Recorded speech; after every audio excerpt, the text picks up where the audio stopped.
Hi, it's Chris Moore with Senior Remodeling Experts. Welcome to Aging in Place is a Team Sport. It's a video series where we talk to different providers. We explore how families, professionals, and communities can come together to help older adults live safely, comfortably, and independently at home.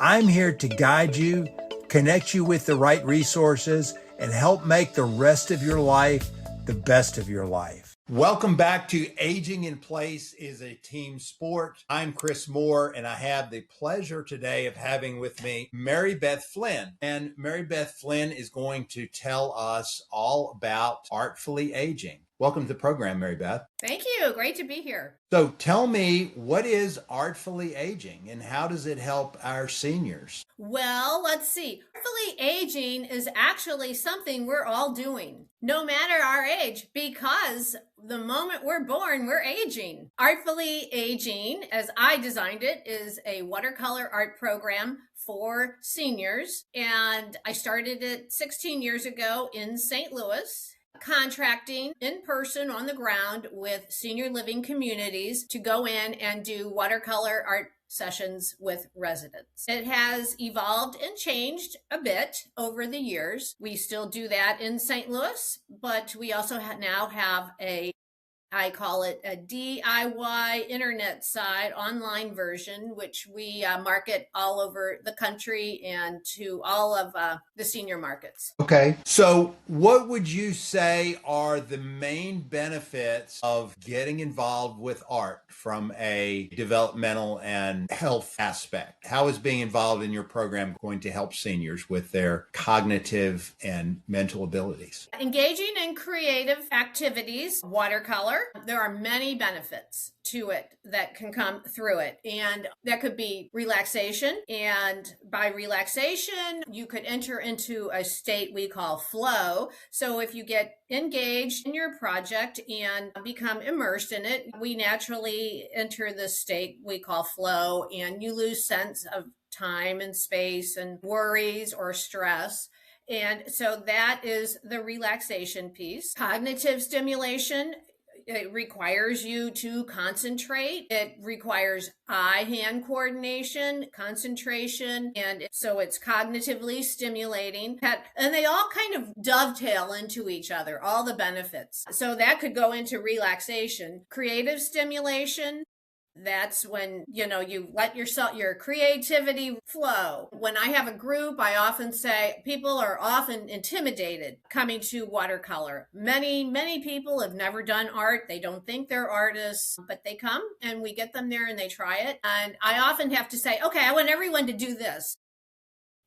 Let it just relax, wiggle your arms all around and get your mojo going. And everybody's like, oh no, I don't want to do that. And then they do it and we're all loosened up and they let it out. And we have one project that everybody's doing, but they all look different and they all come out unique. So Creative stimulation, everybody lets their own unique, it's like handwriting. They all have their own style. And socialization. That's another one. If it's a group of artists in a community, and I can get to that part a little bit later because there are all kinds of settings. Artfully Aging is for all senior settings. So they're not all groups, but many of them are. So many of them are groups. And so you're part of a group. Hey, you have this sense of belonging. It's great. If you're at home doing it as what I call an aging in placer, you might be doing it alone. So then that piece is not necessarily there, but all the other benefits can certainly apply. And often at home, you're doing it with someone. It could be a daughter, a granddaughter, a grandchild,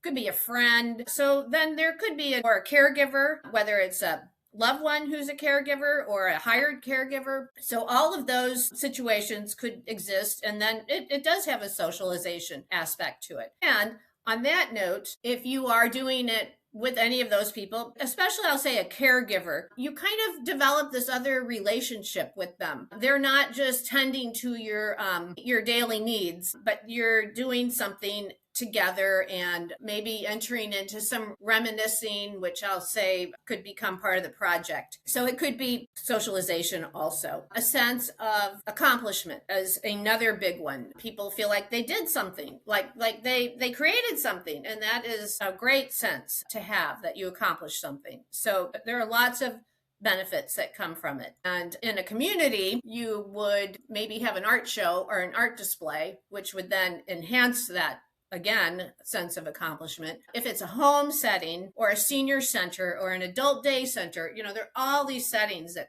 this program could fit into. You could also have display the art. You could display it in someone's home. A caregiver could help them create a display. And that's a very beneficial thing to do. So lots of benefits. Yeah. How often do you have people who start out from the perspective that they really don't think they're going to be able to do this? They don't have much confidence in their abilities, but as they get involved in your program, they start to realize or open up and see that they are able to create something beautiful. And what realization do you see people gaining out of that experience? Yes, that happens more often than not. So most people come to the table thinking, I don't know if I can do this, or I'm scared. They often feel intimidated. So that often happens. And often in a group, I'll say, okay, whoever's an artist here, raise your hand. And so nobody does. I'm like, okay, that's wrong answer, because everybody should have their hands up, because you're all artists. Oh, and I have a little saying about my program, and that Artfully Aging encourages participants to experience what it's like to be the artist that they already are, that they don't know they are. And so I've had lots of people say, I've never done this before. If my husband was here, he would be so proud of me. Maybe they've already lost their husband, and I can't believe I'm doing this. They take me to their room, they show me their whole display they have up, and Bill would be so tickled. I just can't believe I'm doing this.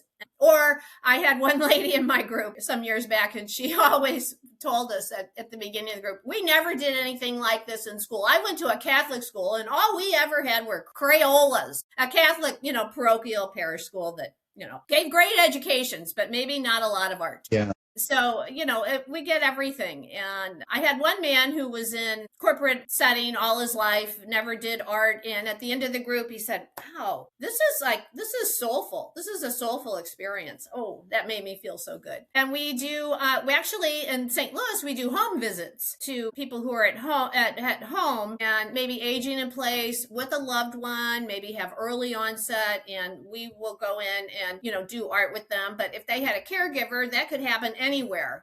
They can order, and I'll tell you this later about how you can get our program anywhere. Okay, very good. And I would think that process of somebody realizing they can create art when they didn't think they could can also open up the possibility in their minds that maybe there's many other things that they don't think they can do that they probably could do if they put their mind to it. And in that aspect, I would think it would just be open all kinds of vistas for people that they weren't aware of. Oh, absolutely. It's kind of, I'll say art is, it's life-giving. Just like the man said in the group that, this was a soulful experience. Confidence builds confidence. So it just builds on itself. So it can greatly enhance the quality of life and many aspects to engage in creativity. Yeah. So tell me how you got started doing this. I mean, have you been involved with watercolor all your life? Is this something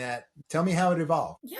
So, I'm in St. Louis, and I am a lifelong artist, and really I'm a lifelong entrepreneur. I call myself an entrepreneurial artist. I majored in interior design in college at the University of Missouri, thinking that would be the most practical way to go. I wasn't that great of an artist that I could think I would actually make a living at being an artist. So I majored in interior design, which required a lot of art, actually. I worked as a commercial designer. I became a stay-at-home mom. I had young kids, and I started freelancing on my own. And I am actually an artist. So I'm going to start, doing that. I created a house portrait business, painting original watercolor house portraits by special order. There's one behind me. I don't know if you can see it on the wall, but that was about over 30 years ago. that I started doing that.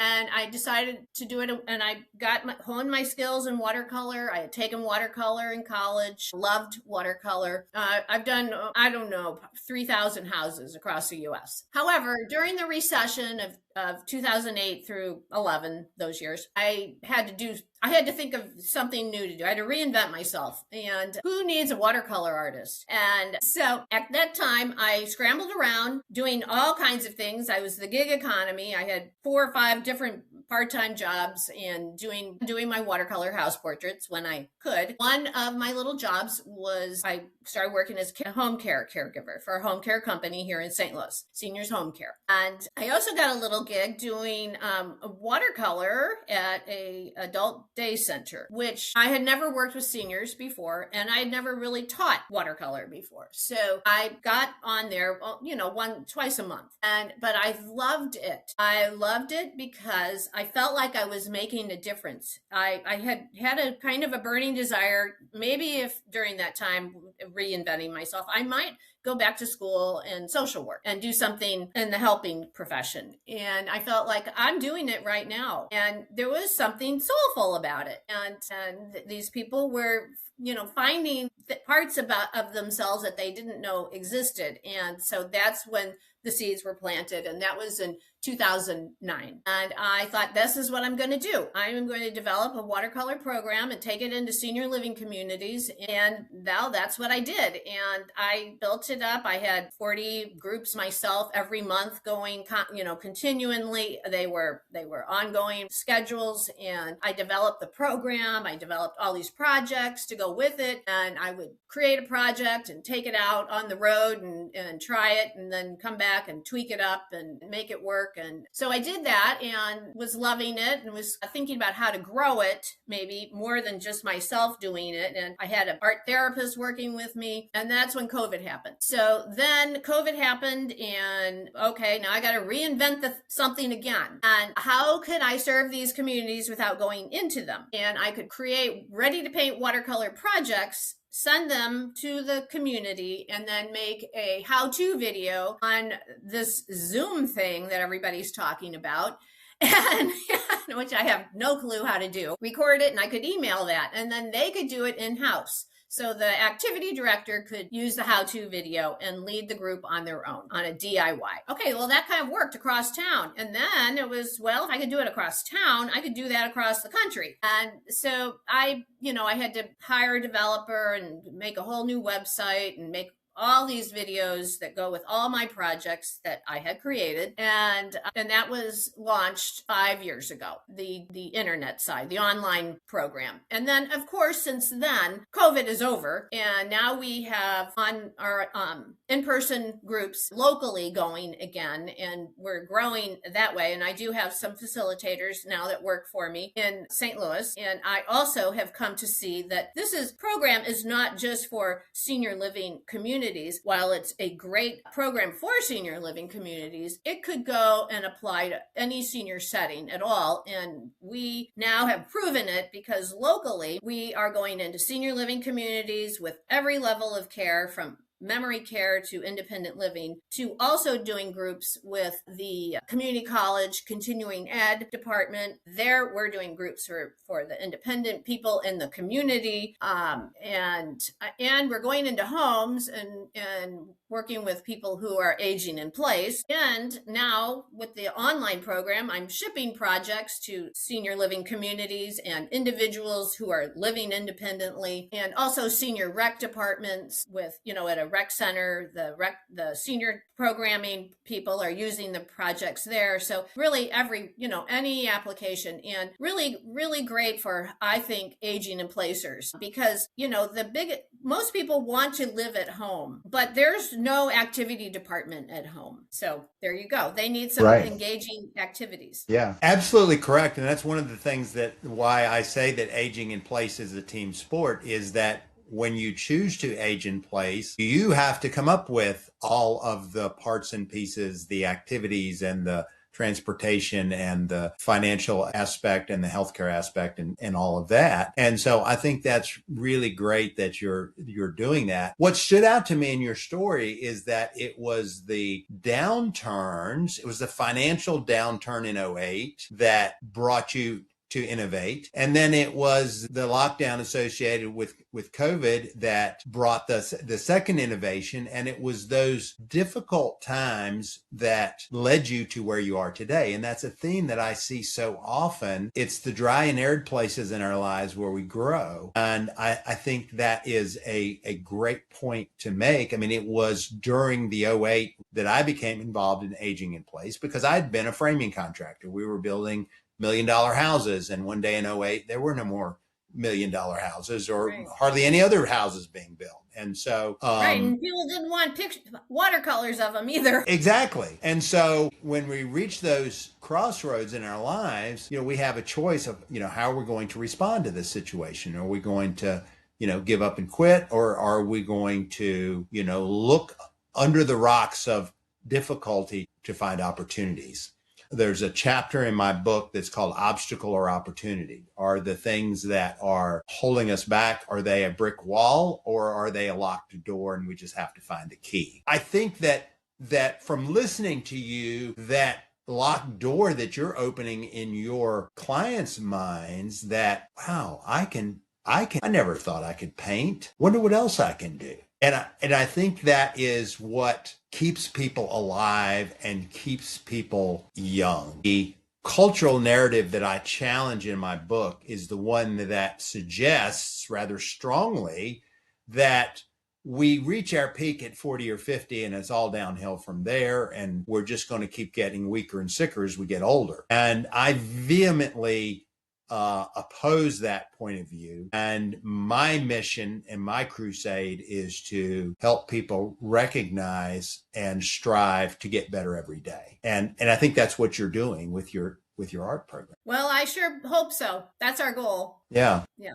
And it's like I said in the beginning, the moment we're born, we're aging. So we do culturally tend to fight aging. And we have culturally, we have dreaded it over time, but maybe there's another way to look at that. Yeah. And that's the theme of my book, Age Out Loud, is that there is another way and we have a choice. One of the studies that I read said that only 25% of our experience of aging is actually based on our genetics. And the rest of it has to do with our choices and our mindset. And one of the things that I think keeps our minds young and active and creating new neural pathways is learning new things and learning new things that are outside of the realm of our everyday experience. So doing art when you've never done art in your life, or learning a new language, or learning a musical instrument, or any of those kinds of things that take us out of what we're used to and have us thinking in new ways will create new neural pathways in our brain and keep our brains active and alive and functioning well. Exactly. I couldn't agree with you more. Yes. And I'm really thrilled because to have become clearly aware that, the program that I developed 10 years ago, I was so late, even 5 years ago, I was so laser focused on just one setting that could benefit from this. And it's like when I just became aware that, this is for everybody, every setting, every senior setting could benefit from this. So, yeah. And the projects this is an art program. I call it accessible. It's for everyone. You do not have to be an artist or have art experience to do it. We kind of set it up so it's a little fail safe, but also there's a lot of room for individual creativity. And we have ready to paint projects that have a graphite guide on them. We have a whole menu of projects to order from. And then we also have how-to videos that go with each project. But all along the way in the video, I say, okay, if somebody does something different than what I'm telling you, I hope they have a blast doing it. There's no one right or wrong way to do this, but I'm just going to give you a guide, and walk you through. So are you aware of other people that are reaching seniors with the arts besides yourself in the watercolor space? For some other groups, maybe not quite set up. I'm sure there are other people out there doing it, but maybe not, with the setup I have where they can just go online, order projects, and I can ship them to them. And then you access the videos through the website. There's not another watercolor group in St. Louis that I know of, actually. So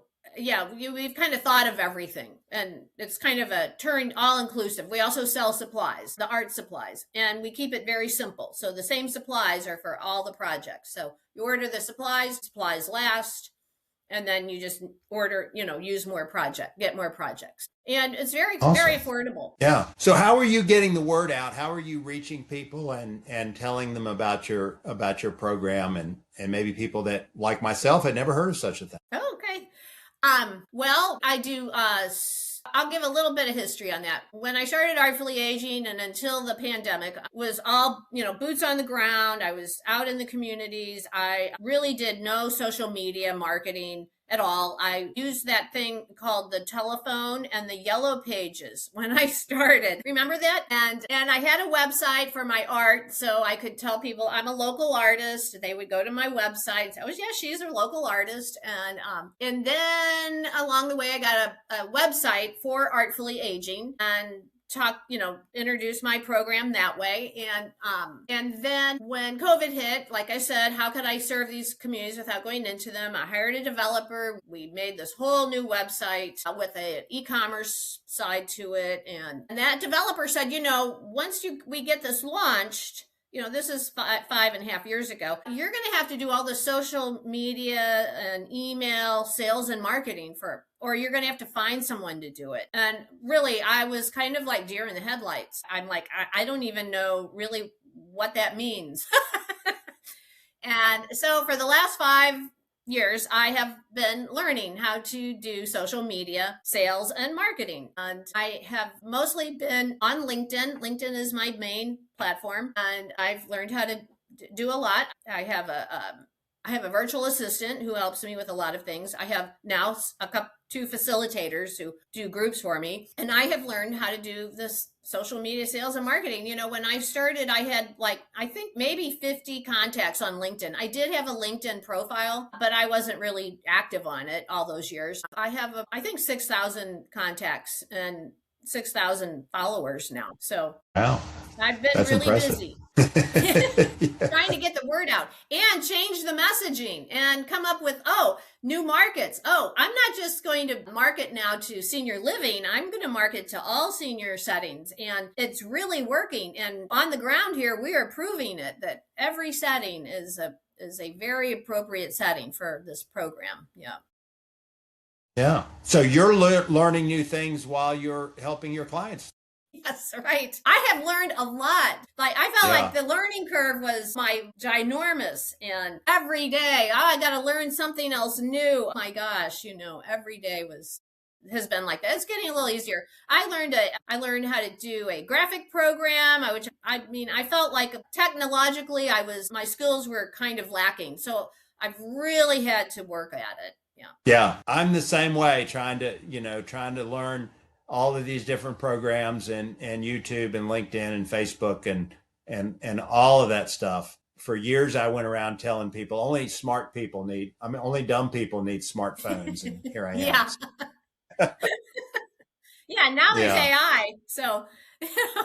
And that's a whole nother subject. And what is that going to, as much as it's change, because AI came out in November of 22. So it's been just a little over 3 years. And what's it going to look like in another 3 years? It's hard to say. It is. And I think that keeping the human creativity alive, because AI can do some things very well, human creativity, it cannot. And I think that a program like your art program that opens that doorway in people to say, I have this creativity within me, that maybe I've not realized or not activated, I think is so important, and really happy to have had the opportunity to meet you and learn a little bit more about your about your program. Well, thank you for having me. I've loved meeting you, and I love having the opportunity to spread the word about it. That's one thing I can't say enough about is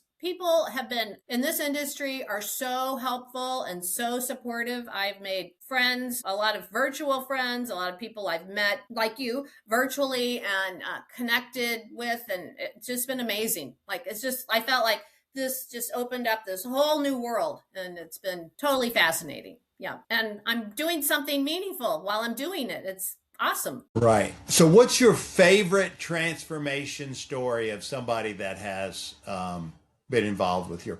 Probably, my friend Betty, who just was so tickled about, she never knew she was an artist, like she could do it. And she would just keep coming to the group, and she was in skilled nursing then, and so tickled that Bill, her husband, didn't get to see her, that she had this creativity in her. And so yeah, that was just so enriching for me. So that's the other thing. I get a lot of enrichment out of back. I get a lot back from doing this too. And people in general have this notion that some people are born artists and other people just aren't. And that's it. And it's like, I don't think so. I don't believe that. I believe we're all artists, and it's just up here how we decide we're going to think about it. And that's right there is transformative for me. And I think people think that you're going to, as an artist, I know this, that, you don't just do it the first time. You have to keep trying and working at it and trying to, and that doesn't mean you're any less of an artist. That just means you want to keep trying it and develop it. And people don't just have that right out of the gate. That's very rare, actually. And I think that's very common in every arena. People have the tendency to think that some people are born with, that talent or that ability, and some people are not. And what I have seen in life, often the people with the most innate abilities are not the highest achiever in that arena. It's the people that apply themselves and keep applying themselves and keep working and keep developing those talents their God-given talents that they have, but working to develop them and working to develop them. And we all have God-given talents. We all have abilities. We all have different abilities, but to take what we have and pursue that and perfect that and master those skills and impart that wisdom and that knowledge and that understanding into others, I think that's what we're here for. We're here to interact and have an impact on the world around us in whatever arena that we're operating in. And, you clearly are doing that. You're taking something that you enjoy doing and you're spreading that enjoyment to thousands. I mean, how many people do you reach? I figured it out a year or two ago that I've done, probably 2 years ago. I have led over 4,000 sessions over the years. I have. Yeah, that's amazing. Yeah, that's amazing. And all levels. I memory care. You could have a group of memory care residents, and in that group, there's a wide range of progression. So some people might be more early onset. Some people might be more, of course, progressed. And so this is what's interesting. We will take the same project to the continuing ed at the community college, and do that project, and they love it. They have a great time. It's for fun. It's a one-off kind of thing. That's how we operate there. Several times a year we hold these groups. We bring everything. We bring the project, and people just come to do watercolor, learn watercolor, have fun, find some creativity. That's what it's all about. That same project might do in an advanced memory care group. The same exact project. And they have a blast doing it. And the difference is the approach with the facilitator, the way it's facilitated. And we have techniques for working with different levels of care, and the expectations. They might look, I could do in my social media, I post all the time, and I use a lot of photos of groups that we do. And in the same post, we might have someone who's independent senior and someone who's in memory care. You really can't even tell the difference. It's really, really fascinating to become so aware of all that. People think, oh, well, what you do there, you're never going to do there. Well, no, that's not really true. The more, the independent folks, they are free to be more independent with what they're doing, and they go off on their own and get real creative with it. The memory care need more hands-on help. And we have different, techniques and ways to help them engage, and hand over hand or prompting and cueing, we might help them more. And that's fine. That's totally fine to help people. And also the other thing is protocol. You have to ask them if you can help them. You can't have to ask them if you can take their brush and show them. You don't just do it. You don't just take it. Always respectful of that person. Yeah, 100%.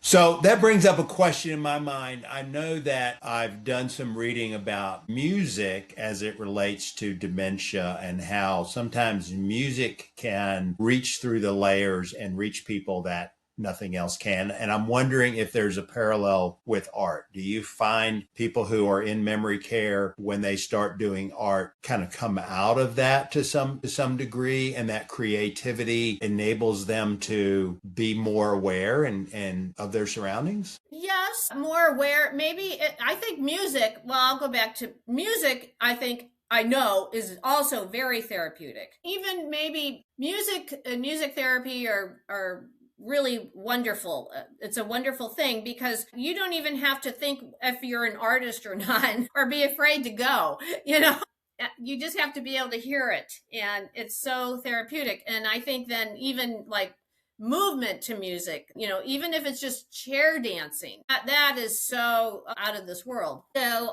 music is also very therapeutic. In fact, Artfully Aging we're a sponsor for a music therapy program that does online programming as well as in person, sort of like us. They're up in Oregon, but Bridgetown Music Therapy is the name of that program. So people aging in placers could access their program. Yeah, well, that's wonderful. That's great. So if people that are listening or watching this program and want to know more about your programs, or would like to purchase some of your art materials or lessons, how do they go about doing that? Okay, well, it's really very easy. You just go to artfullyaging.com. That will get you to our website. And then, of course, across the top, there's a banner of all the pages on the website. There's, there's a blog page, there's a who we are page, there's a how it works page if you're going to be ordering it, the DIY side, and